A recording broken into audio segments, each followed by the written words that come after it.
Having surgery is just plain terrifying. Will something go wrong? Will there be complications? The only thing we take for granted is that while the surgery is going on, we'll be blissfully asleep, feeling no pain. Now, imagine having to go through an operation with no anesthesia whatsoever. Until the mid-1800s, that's what every surgical patient had to look forward to. Sometimes the surgeon would have to drag you in by the neck, but you'd go to a room, usually either on the top floor of a hospital or in the basement, because that way the outside world couldn't hear your screaming.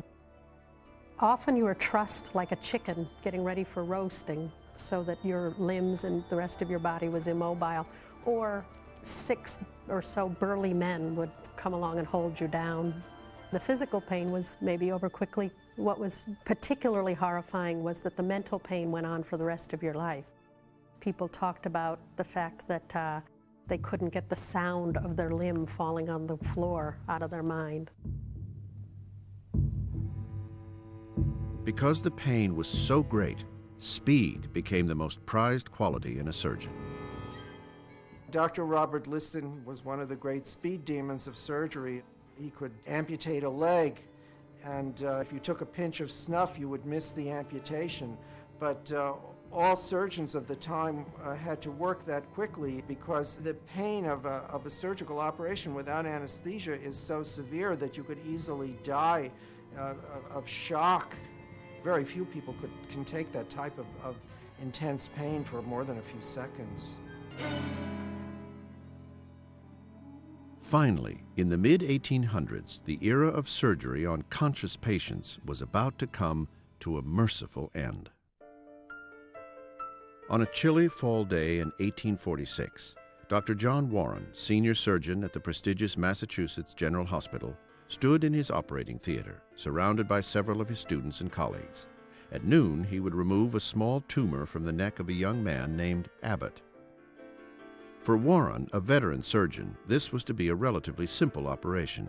It would, however, change the face of surgery forever. The man of the hour was one William Morton, an opportunistic young medical student, part-time dentist, and false teeth manufacturer, who had managed to convince Dr. Warren to permit him to demonstrate his newly discovered remedy for surgical pain.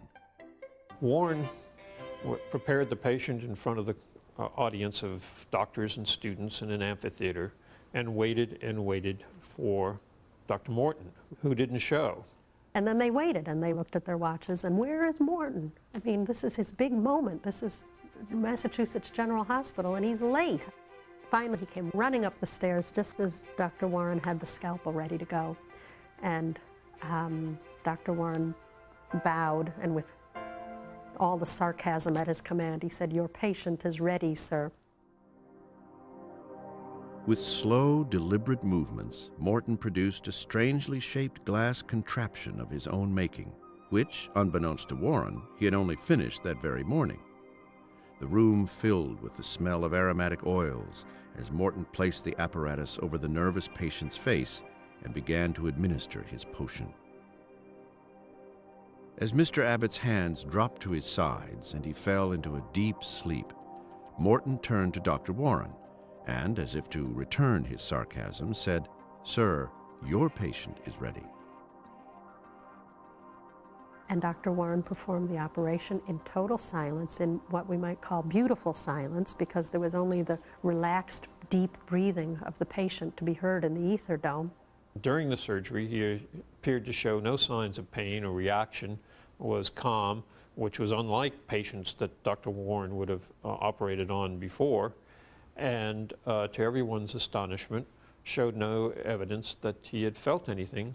When the operation was through, Dr. Warren addressed the waiting audience and said, "Gentlemen, this is no humbug." And with that, a new era had begun. Morton had invented a substance that would single-handedly change the face of surgery. At least, that's how he wanted it to look.